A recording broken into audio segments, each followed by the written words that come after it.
참예수님, 오늘은 11월 11일 월요일 투르의 성 마르티노 주교 기념일입니다. 독서와 복음 말씀 봉독하도록 하겠습니다. 성부와 성자와 성령의 이름으로 아멘. 제1 독서입니다. 지혜서의 시작입니다. 세상의 통치자들아, 정의를 사랑하여라. 선량한 마음으로 주님을 생각하고 순수한 마음으로 그분을 찾아라.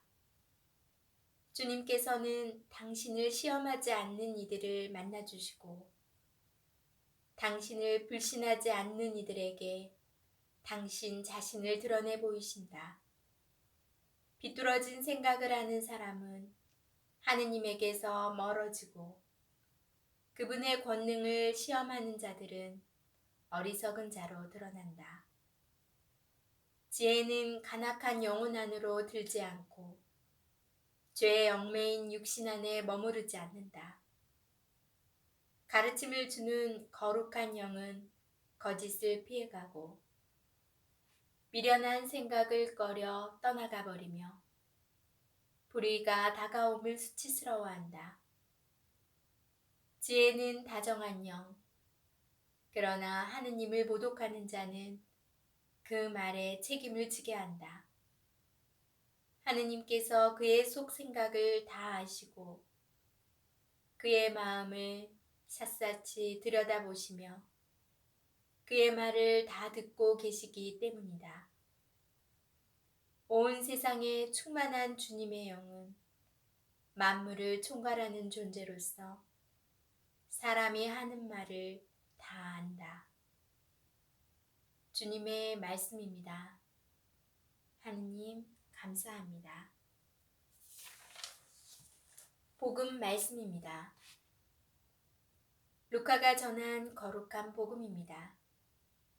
그때 예수님께서 제자들에게 이르셨다.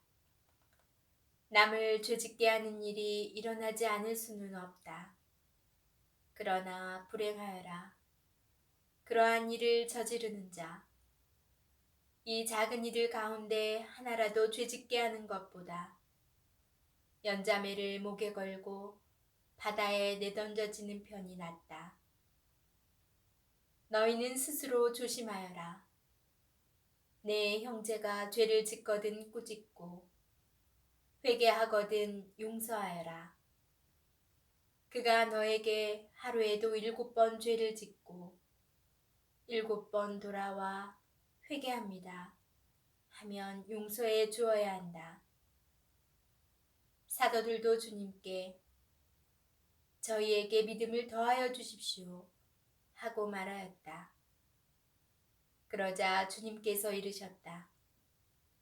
너희가 겨자씨 한 알만한 믿음이라도 있으면 이 돌무화과 나무더러 뽑혀서 바다에 심겨라 하더라도 그것이 너희에게 복종할 것이다. 주님의 말씀입니다. 그리스도님 찬미합니다. 잠시 묵상하겠습니다. 오늘 복음에서 예수님께서는 남을 죄짓게 하는 일이 일어나지 않을 수는 없다 라고 말씀하십니다. 여기서 남을 죄짓게 하는 일이라고 번역된 단어는 그리스어로 스칸달론, 영어로는 스캔들인데 이 구절을 좀 더 분명히 번역하면 이렇습니다. 스캔들이 일어나지 않을 수는 없다. 그러나 불행하여라. 그들을 통하여 스캔들이 오는 자. 여기서 스캔들이란 하느님께 나아가는데 방해가 되는 일종의 걸림돌을 뜻합니다. 이렇게 되면 오늘 복음의 첫 구절은 하느님께 나아가는데 방해가 되는 걸림돌을 만나지 않을 수는 없지만 그런 걸림돌을 놓는 자는 참으로 불행하다고 선언하는 내용입니다. 사실 믿음이 약한 이들은 스캔들에 쉽게 걸려 넘어지기도 하고 쉽게 죄를 짓기도 합니다. 그런 이들로 말미암아 공동체에 분란이 생길 수도 있습니다. 그래서 공동체의 지도자들은 언제나 오늘 지혜서가 이야기하는 가르침을 주는 거룩한 영으로 죄를 분명하게 죄로 드러나게 해야 합니다. 그러나 그 형제가 회개하여 공동체의 일원으로 다시 살아가고자 한다면 다정한 영으로 그를 받아들여야 합니다. 그래서 예수님께서는 제자들에게 하루에 7번 죄를 짓고 7번 돌아와 회개합니다 라고 말하면 그를 용서해 주라고 가르치십니다. 예수님의 말씀을 들은 제자들은 자신들에게 믿음을 더해달라고 청합니다. 가르침을 주는 거룩한 영을 바탕으로 이루어지는 식별과 다정한 영을 바탕으로 하는 용서의 경계를 결정하는 일은 그만큼 어려운 일입니다. 그래서 우리에게는 늘 주님의 도우심이 필요합니다. 아멘. 성부와 성자와 성령의 이름으로 아멘. 제가 어제 주일에 고해성사를 준비했어요. 그래서 고해성사를 신부님께 가서 드리고 영성체를 미사에 참여해서 영성체를 영화해야겠다 마음 먹고 성당으로 갔는데 저희는 주일에 아침 미사, 교중 미사, 청소년 청년 미사 이렇게 구성이 되어 있거든요. 아침 미사가 8시 반부터 시작이 되는데 아침 미사에 목사 한 명이 펑크를 했어요. 그래서 제가 이제 교중 미사에 가서 교중 미사에 참여하게 되었는데 목사 아이들 좀 챙겨주고 또 제가 예전에 말씀드렸듯이 아침에 주일에 예비자 교리에 참석하잖아요. 그래서 예비자 교리에 참석해서 예전에 또 들었던 그 교리를 다시 한번 상기시키기 위해서 선생님께 부탁해서 교리실에서 공부를 하는데 저에게 또 놀면 뭐합니까? 세례받은 사람이 그래서 봉사를 뭐 이렇게 소소한 거를 도와드리고 있어요. 그러니까 책임감을 가지게 되고 또 아무래도 빠지지 않고 이렇게 늘 가서 참석하려고 노력을 하거든요. 끝나고 교리가 10시 반에 끝나는데 이제 선생님과 이야기도 좀 나누고 이래저래 하다 보니까 그만 미사 시간 5분 전인 거예요. 그래서 너무 분주하게 바쁘게 지나다 보니까 고해할 시간을 놓쳐버렸어요. 저희는 신부님께서 11시 미사 시작하기 5분 전에 이제 고해소를 이제 못 가거든요. 준비하셔야 되니까. 그래서 제가 고해를 못하고 그냥 미사에 참여하게 되었어요. 제 예전 같았으면 이제 이런 고민에 빠졌죠. 내가 죄를 짓고 고해소에서 고해를 하지 못한 상태에서 성체를 영하면 모룡성체인데 안 되겠구나. 오늘은 성체를 못 모시고 미사만 참여하자. 이렇게 결정을 내렸을 거고 또 그 전에도 저는 이런 고민도 많았어요. 좀 미사 참여가 지각을 해서 미사 참여에 지각을 해서 막 신부님 막 독서에 들어가거나 신부님 강론 때에 또 새가모니 들어가거나 그런 적도 있거든요.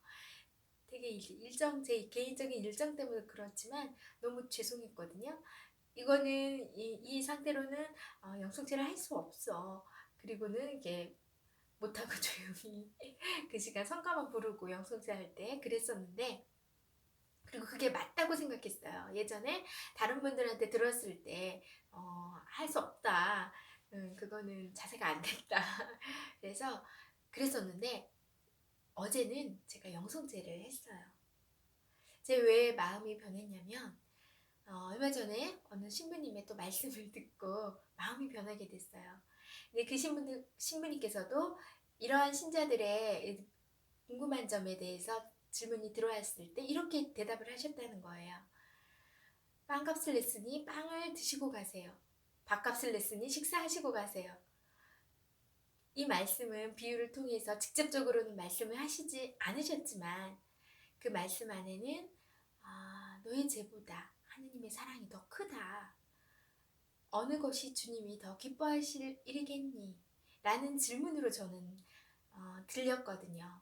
그래서 저 혼자 묵상을 하면서 정말 주님께서 더, 물론 내가 죄를 짓고 그 마음으로 영성제를 하는 것은 옳지 않지만 미사 전에 미사 시작하면 바로 통회의 기도, 고백의 기도를 하잖아요. 그 시간을 통해서도 나의 또 죄는 용서를 받고 또 부족한 거는 더 큰 죄라며 그 다음 시간에 고해소에 가서 고해를 하는 게 맞겠다.